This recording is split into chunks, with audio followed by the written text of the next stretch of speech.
On the day I passed away, my boyfriend rolled up with his latest crush to our place. They were making out on the couch I had picked out, munching on the celery dumplings I whipped up, and messing around with the game console I had given him, totally oblivious to anything else. Out of the blue, she asked, "Hey, where's Emma?" My boyfriend coolly said we had a fight a few days back and that I was off on a work trip. Little did he know, I was already gone. On Mark's birthday, I got into a wreck while heading home and didn't make it. My spirit hovered above, desperate to see Mark one last time.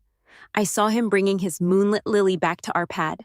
In the soft glow, Lily's pale face looked a bit flushed, like she'd had a few too many, and she was leaning into Mark almost limp. Mark, Mark. Mark steadied her, smoothing her tangled hair and patiently answering her every word. Usually so detached, he was only this gentle with her. Watching them broke my heart, even though I was ready for it.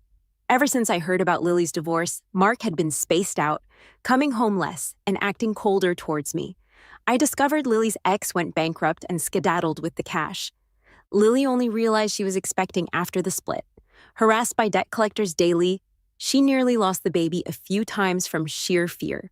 Recently, Mark had been with her in the hospital. We had a fight because he wanted to bring Lily home to look after her.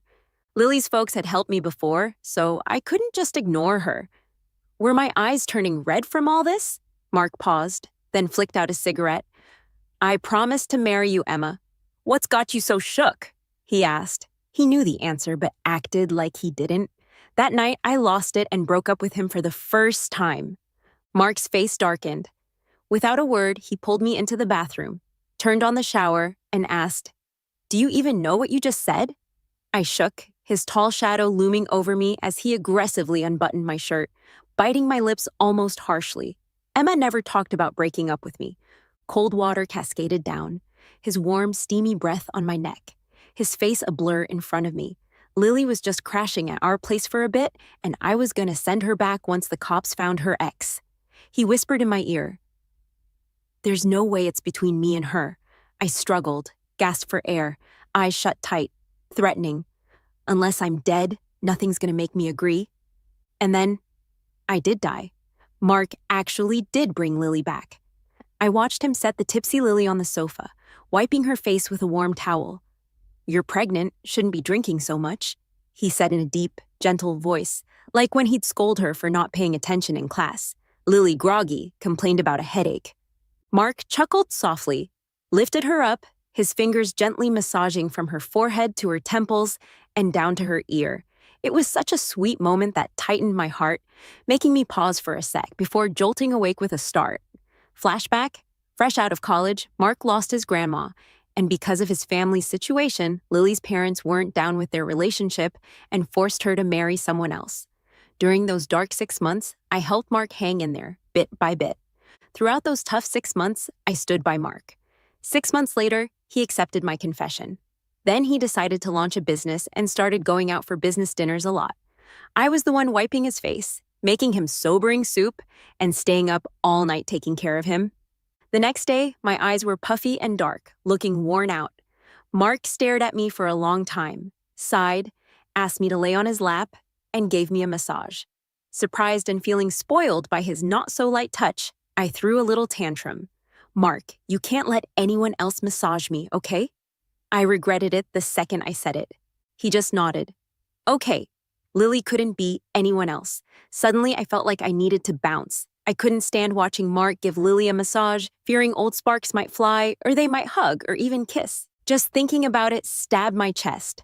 A swarm of ants crawling up my back, making me restless, itching to run to the door. But as I reached for the knob, a searing pain hit me. Worse than the car crash, ripping me apart from a cliff. I couldn't scream as my body was yanked back. After a few tries, my face turned ghostly pale, drenched in cold sweat. I finally realized something.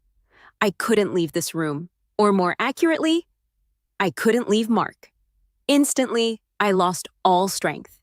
I just watched them numbly. Mark had just finished massaging Lily and was about to leave when her hand grabbed his neck. Lily opened her eyes. They locked gazes. "Mark, you still like me?" Lily asked straight up. Mark stared into her eyes. I hate you. Lily paled. His hand touched her face, fingers tracing slowly, almost sighing. But I never forgot you. I smirked sarcastically. A smile flickered in Lily's eyes, and she suddenly asked, her gaze shifting, "What about Emma? She's been with you for 5 years. How do you feel about her?" Mark hesitated, moved his lips, but stayed silent. The room got quiet. Lily's expression changed slightly, her intense gaze fixed on him. Next thing, she tilted her head and kissed the corner of his lips. Mark tensed visibly for a sec, but it was just a fleeting reaction. He then took the lead, pulling her onto his lap, fingers gripping the back of her neck, deepening the kiss. Suddenly, I felt sick in my mind. I covered my mouth, scared my stomach would flip up. "Mark, you've already left me. Don't leave me." "I don't want to be alone," Lily gasped softly, pleading against his lips. "I know you only feel gratitude and guilt towards her. The one you truly like is me," she continued. Lily's kiss landed on his collarbone, pausing briefly, her hand moving to unbutton his shirt. Mark abruptly grabbed her hand. "No," he said coldly, his eyes icy, a chill spread from him, making even my soul shiver. Lily stared blankly, like she didn't expect to be shut down. "It's because of Emma, isn't it?" I stared at him in a daze, my heart racing uncontrollably. Mark went silent for a moment, looking down without showing any emotion. "Lily, I've got a girlfriend now. It's not right for you," he concluded. Lily got it. A slight smile, tugging her lips. "I'll wait for you." I got it too, smirking, ironically. Mark's message was clear. They wouldn't get too close until we officially split. It wasn't about his character or respecting his actual girlfriend. He just didn't want Lily to get hurt or face any backlash. He cherished and protected her so much. As laughter faded, tears streamed down heavily. After tucking Lily into bed, Mark stood alone on the balcony, smoking. His tall figure almost blending into the night, only the tips of his fingers glowing red. My spirit floated a few feet away, watching coldly. Having just confessed my feelings, I couldn't get why he was still so agitated. We hadn't officially broken up yet, probably because of what just happened, the unresolved feelings. Suddenly, his phone rang. Mark grabbed it quickly, his dark eyes fixed on the screen. Next second, a hint of disappointment flashed in his eyes. Curious, I floated behind him and peeked at the screen without shame. What I saw shocked me. Mark had opened our chat. Since our last big fight, we hadn't talked. The last message I sent was, "Mark's birthday is in 7 days. What gift do you want?" Maybe he was swamped with work or at the hospital with Lily and missed it. Now Mark was scrolling up and down, refreshing the screen, like he was waiting for a message from me. I wasn't sure how to react. In a daze, Mark sent a message. "Mark, it's almost 11:30. In that moment, I got his reminder. It was nearly 11:30 p.m. His birthday was almost over. As his girlfriend for 5 years, I never missed celebrating Mark's birthday, always cooking noodles or baking a cake for him. This year, I hadn't even wished him a happy birthday, but I wouldn't anymore. Never again, because I was already dead. After standing on the balcony for half an hour in the chilly air, Mark returned to the living room with a grim look. He glanced at the phone one last time before tossing it onto the couch in frustration. With long legs striding over, he grabbed an egg from the fridge.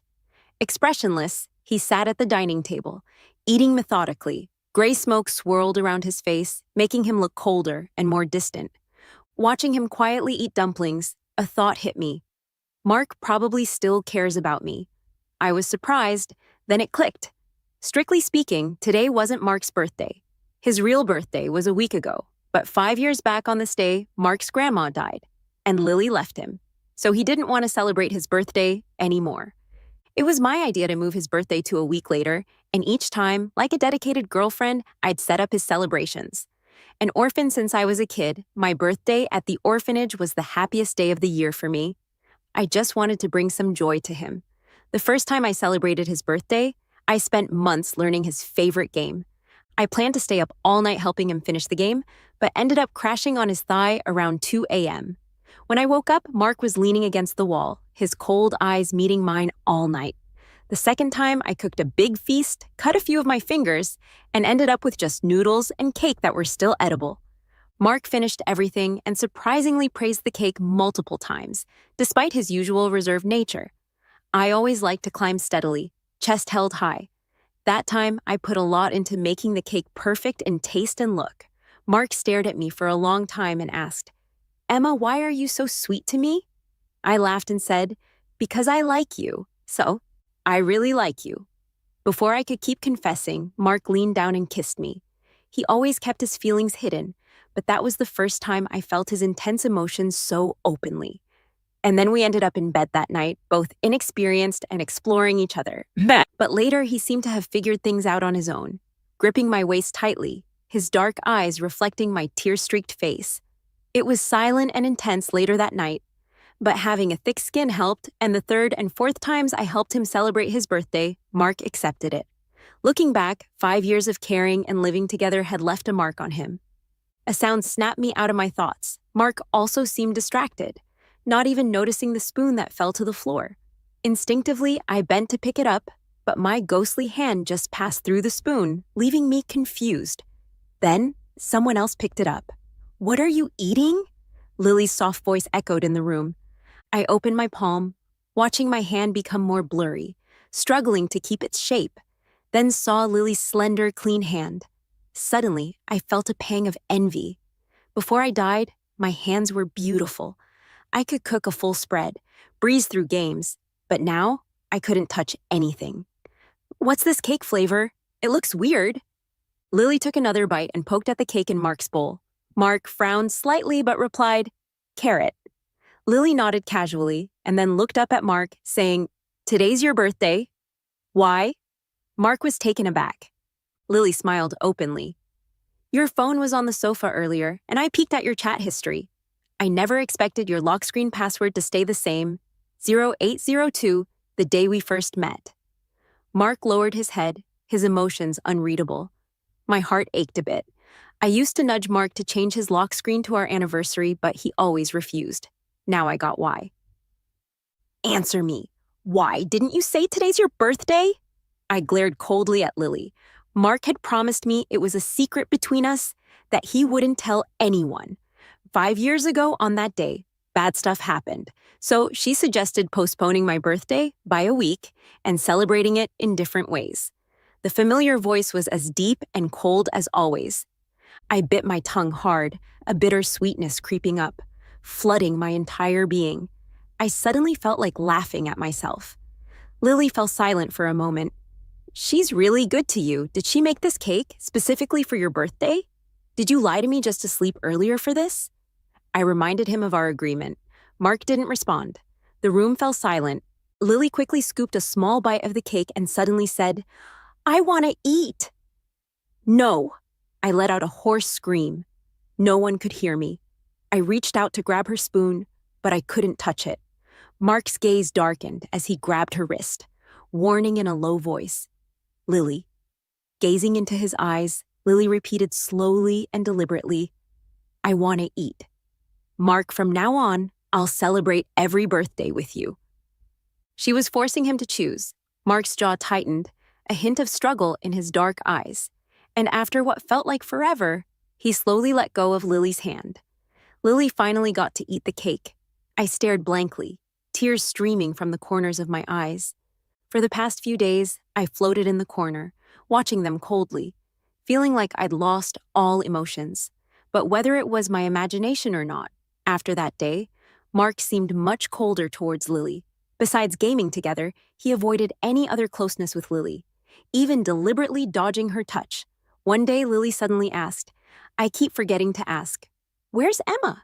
Mark hesitated, then calmly replied, "We had a fight a few days ago, and she applied for a business trip." Lily laughed. "After not talking for so many days, maybe she's already thinking of breaking up with you." Mark's eyes darkened, certain there was no way. He subconsciously took out his phone, looking at our chat interface, a hint of unease and anxiety between his brows. Oh, he still didn't know I was already dead. Suddenly, I became curious about his reaction when he finds out. The next day, Mark got the engagement ring I sent him, the one he had given me. A month ago, Mark and I went out to dinner. Midway, a guy across the table suddenly stood up, pulled out a ring without warning, and got down on one knee. He was dressed sharp in a suit, handsome and elegant, meticulously groomed, but his fingers were slightly trembling with nerves. People around us cheered. He had a smile on his face, his eyes locked on me, and said, "Marry me."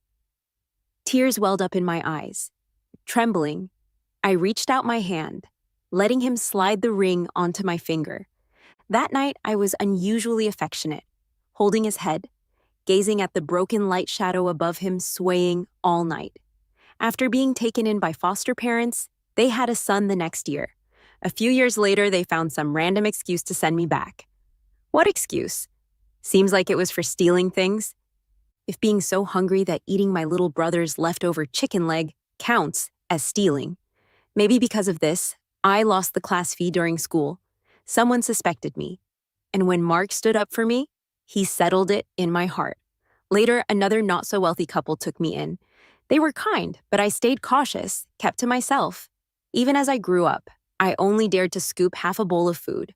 When I finally opened up, they died in a car crash on their way to a parent-teacher meeting for me.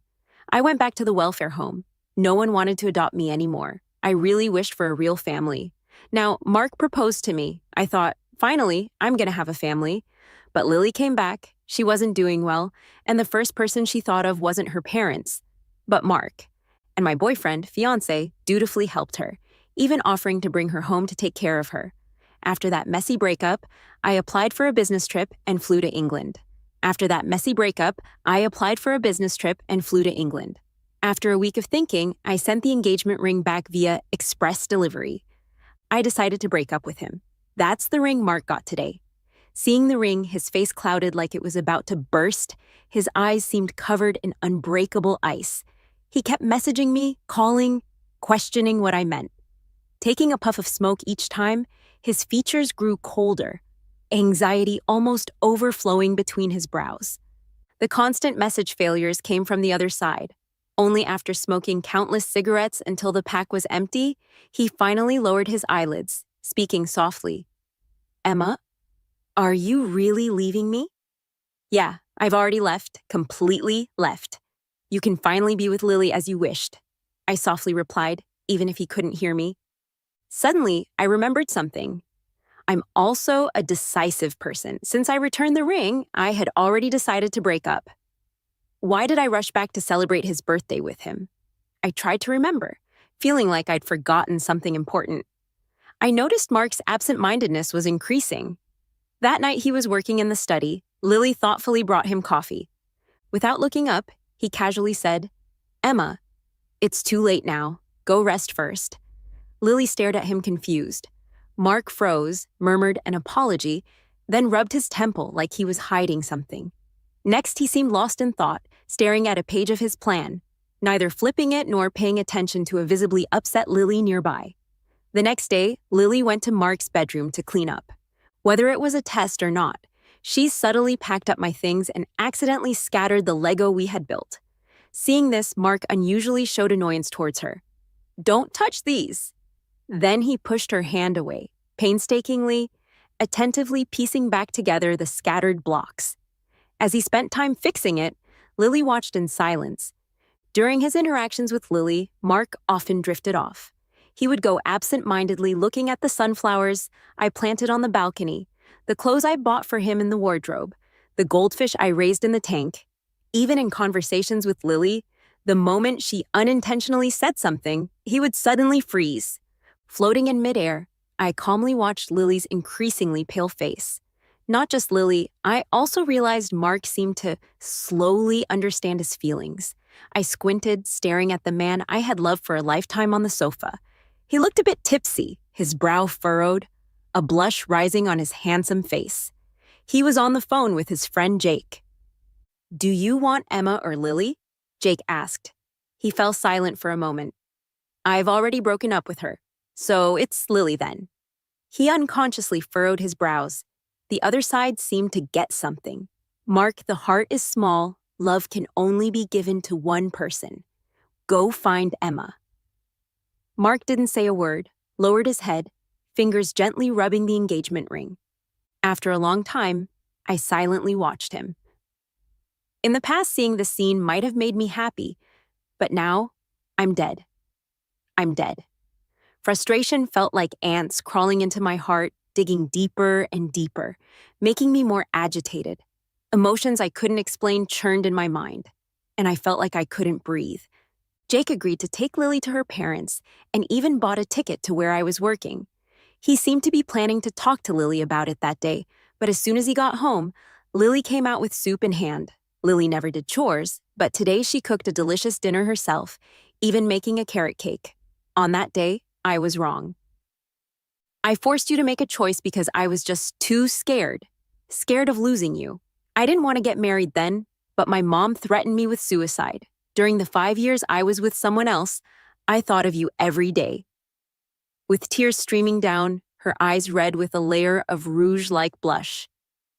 I know you have her in your heart now, but I can wait for you. Just don't push me away.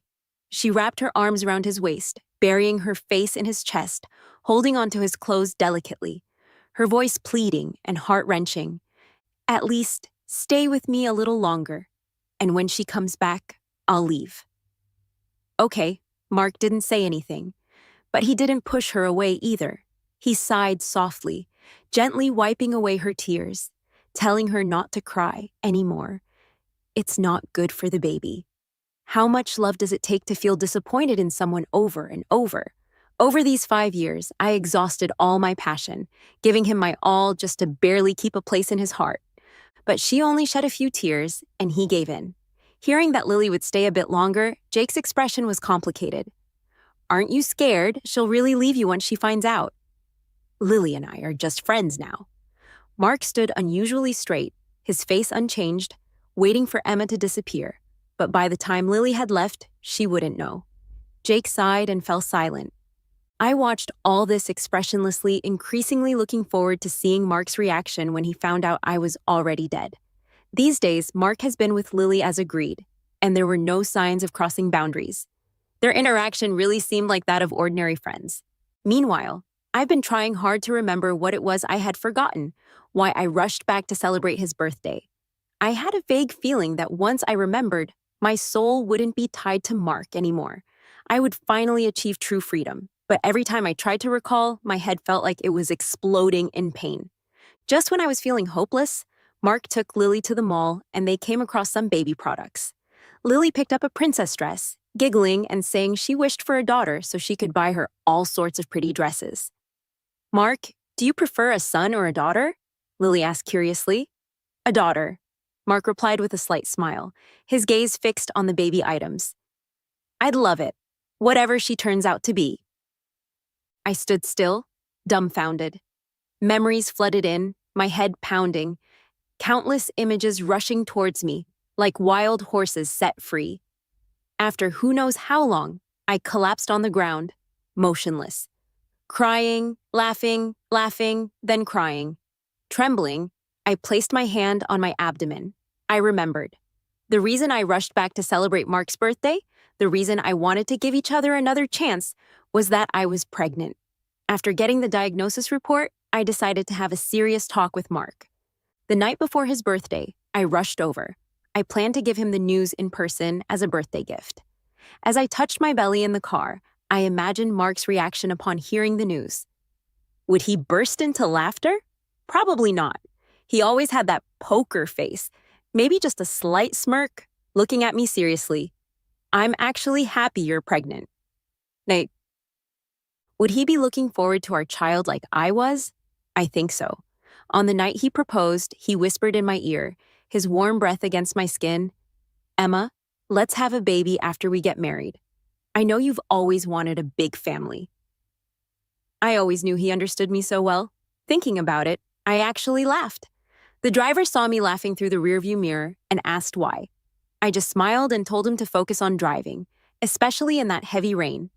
The journey was a bit boring, so I resisted the urge to text Mark directly and started using my phone.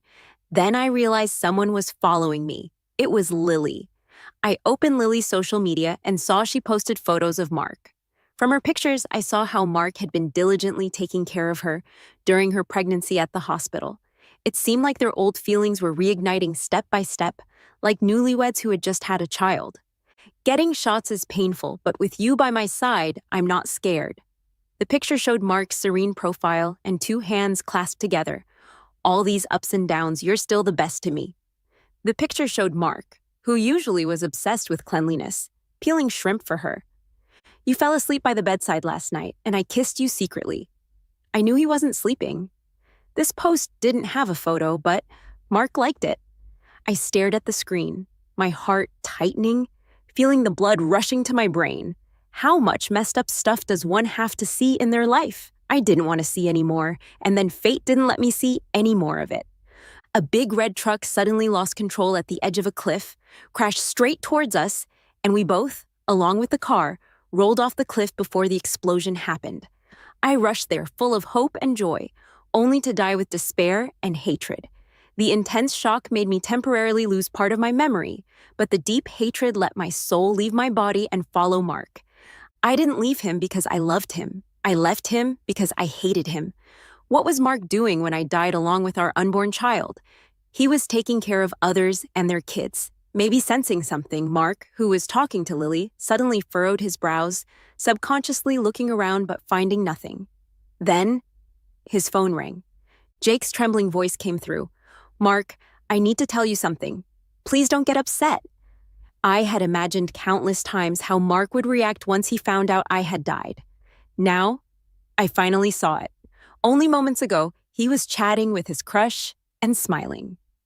Upon hearing the news, he froze for a second with a furrowed brow, then sharply retorted, "Don't play this kind of joke, Jake. It's true."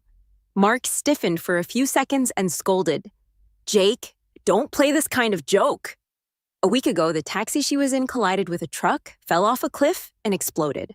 Because only a few body parts were found at the scene and no missing person report from the pregnant woman's family, the police didn't find out the truth until a whole week later. Jake choked up over there, like he couldn't go on. It took a whole week for the police to confirm Emma's identity through DNA matching. Mark's face gradually changed, stiffening like a wooden statue. "Mark, she was pregnant. Did you know that? She disappeared for a week, and you didn't even try to find her?" With each of Jake's questions, Mark's face lost all color, his lips trembling violently. No, you're lying to me," Mark said. Lily looked at him with concern as she gently held his hand. On the phone, Jake paused before sarcastically or mockingly saying, "Are you with Lily now?" The air fell silent for several seconds. "Well, of course Emma was missing for a week, and you were with her all along." Mark hesitated, almost immediately realizing the situation.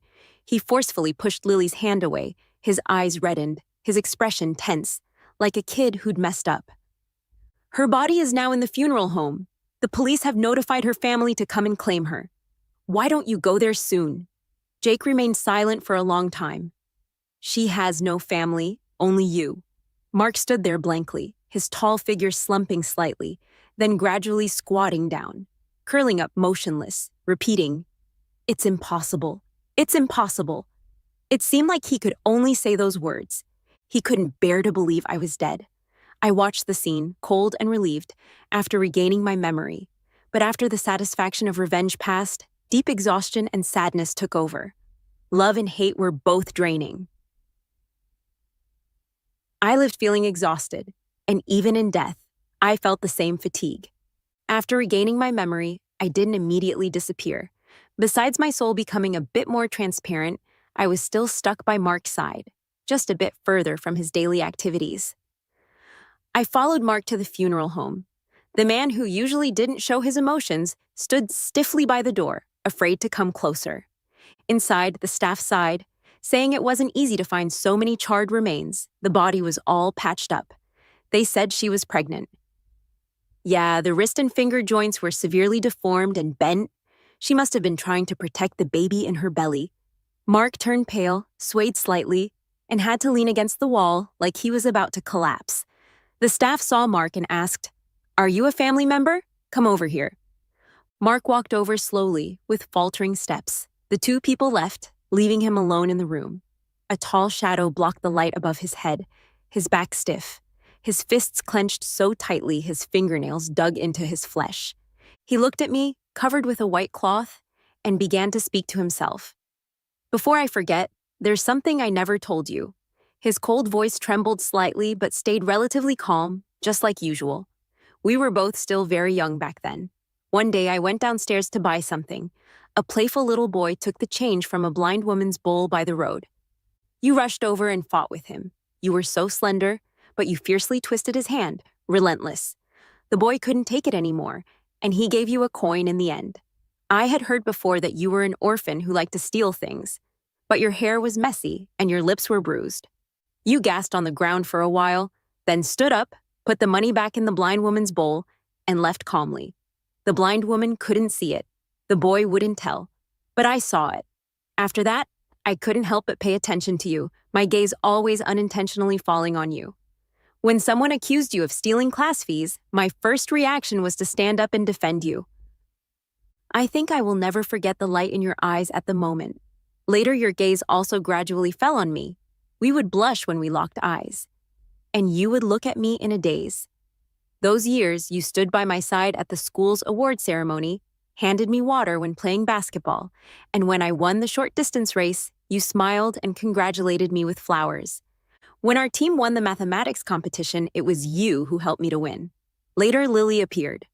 He paused for a moment, then covered his face with his hand, as if something was flowing through his fingers. Emma, it was me who noticed you first. You fell in love with me? Why did I fall in love with someone else? I watched him silently, thinking there were no ripples left in my heart. Yet a slight but profound pain stirred within. Why indeed? I wasn't a lively person to begin with, but in front of Mark, I always made myself shine like a little sun, trying my best to be nice to him. I have never been so gentle to anyone, and I will never be so gentle to anyone again. Emma, the moment I proposed to you, I genuinely wanted to be with you for the rest of my life.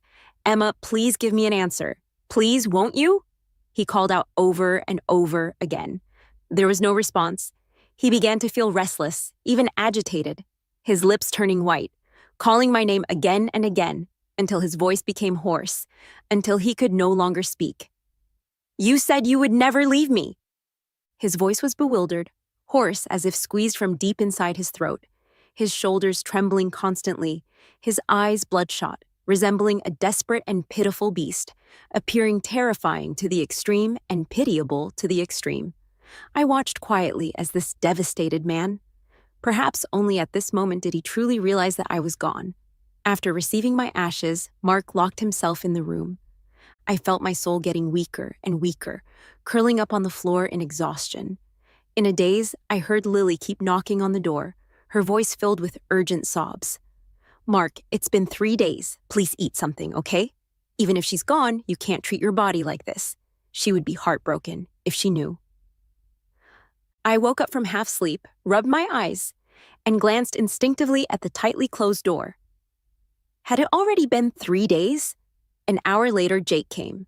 He roughly kicked open the door, and a strong smell of smoke and alcohol instantly spread from inside. The glaring light flooded the room, enveloping the man on the floor. Next to him were scattered cigarette butts, toppled wine bottles, and my urn. He was quietly piecing together some Lego. The Lego we hadn't finished before. It had only been a few days, but Mark looked much thinner, with a layer of dark stubble on his chin, his eye sockets sunken. Mark, Lily's voice was hoarse. Hearing the noise, he slowly looked up, his eyes like neglected instruments, bloodshot and void of emotion. Why are you still here? He asked indifferently.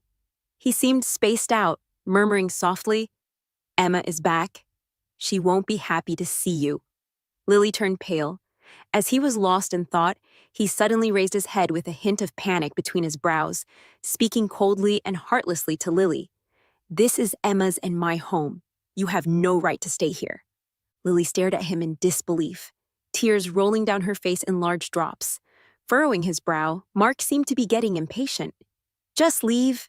Seeing no response from him, Lily felt embarrassed and ran away crying.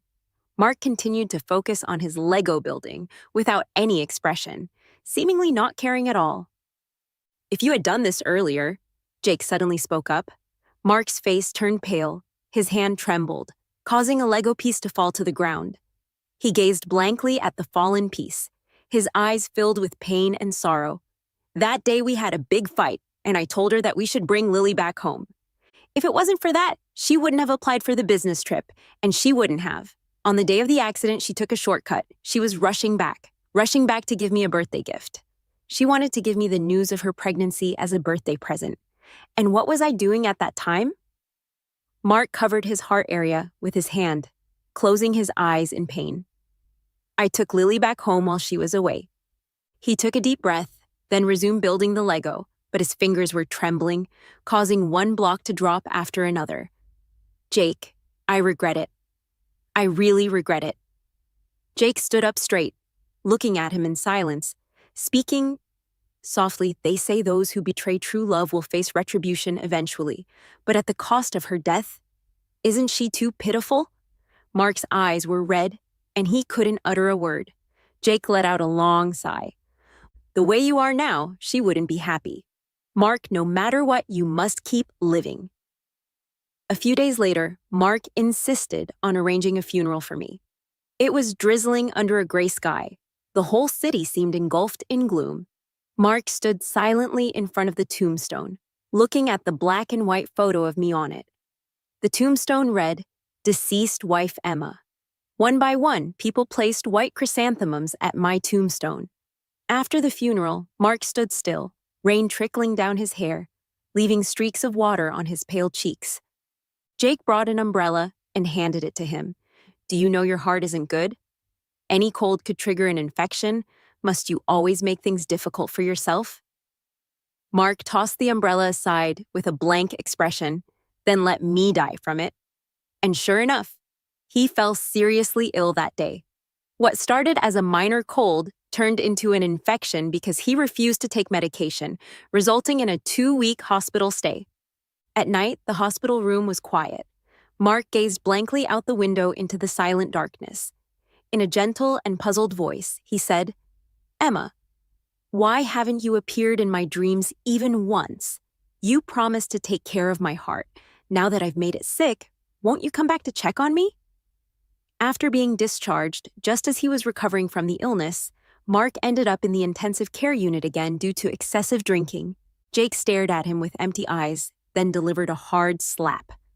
"If you want to die, you might as well let me slap you to death. While you were doing those disgusting things, I wanted to slap you for Emma. She's dead. Who are you trying to impress with this behavior now?" "Yourself, let me tell you, if it wasn't for your grandma being nice to me and asking me to keep an eye on you, I wouldn't bother with you.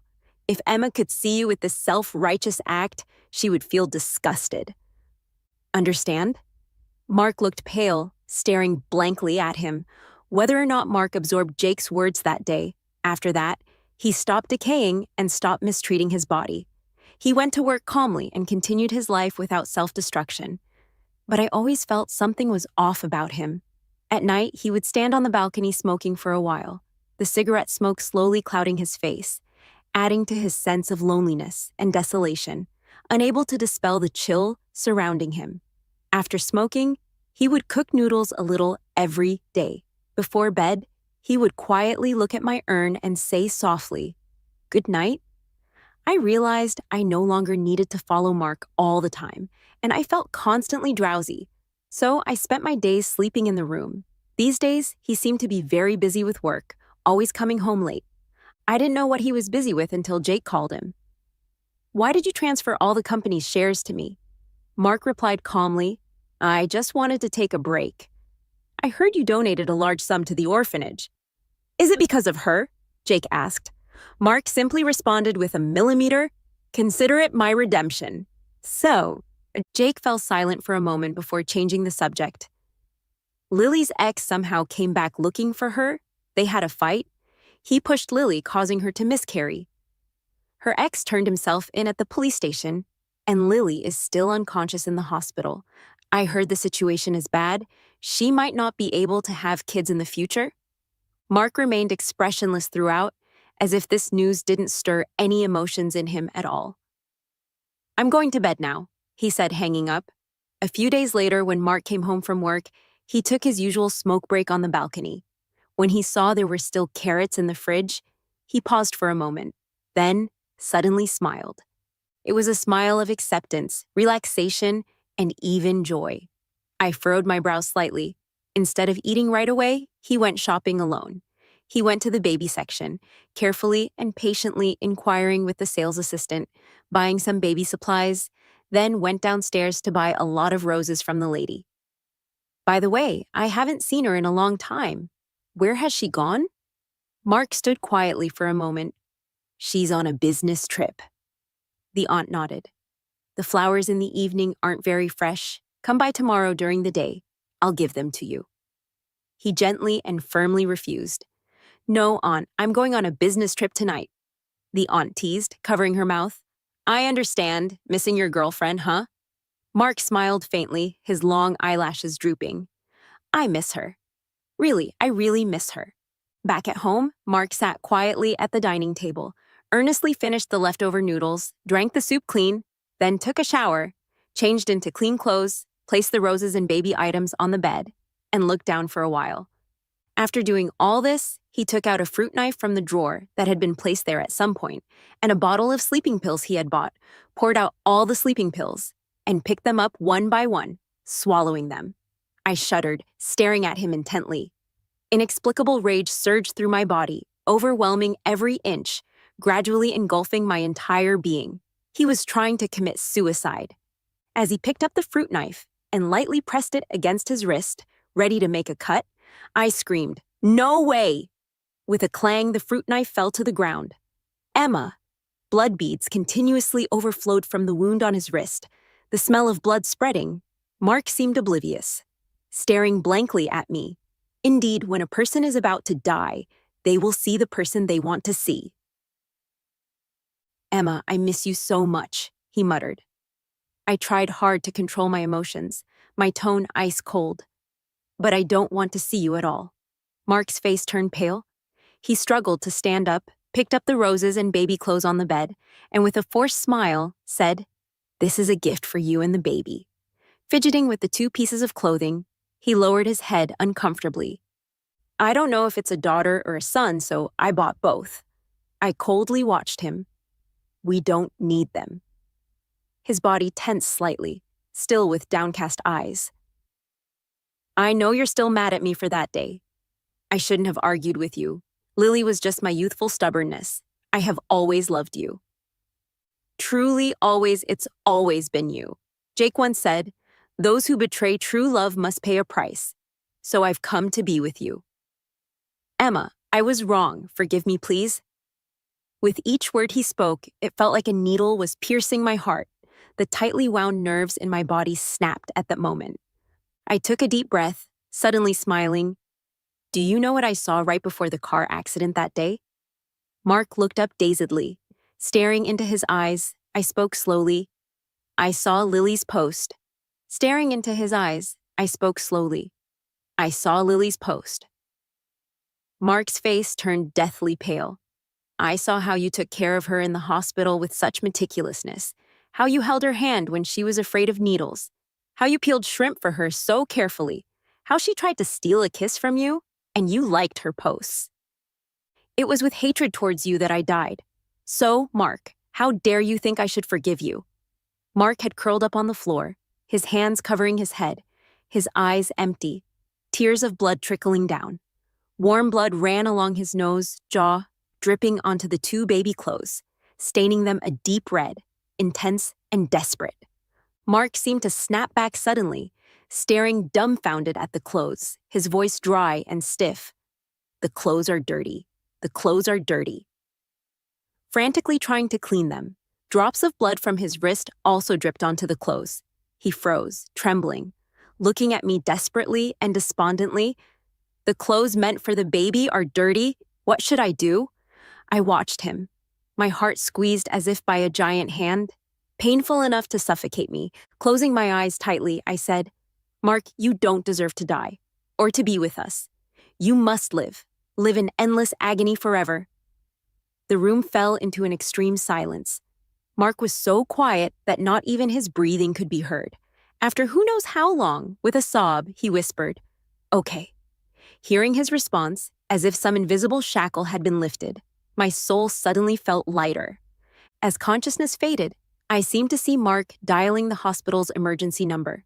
He looked at me deeply one last time. I've transferred all my shares in the company to Jake, and I'll donate the rest of the money to an orphanage. Emma, I will have nothing, living forever in remorse. I finally closed my eyes, ready to enter a new world. I wished. In the next life, I hope to have loving parents, a husband who loves and respects me, and several beautiful and adorable children. But please don't let me encounter Mark again.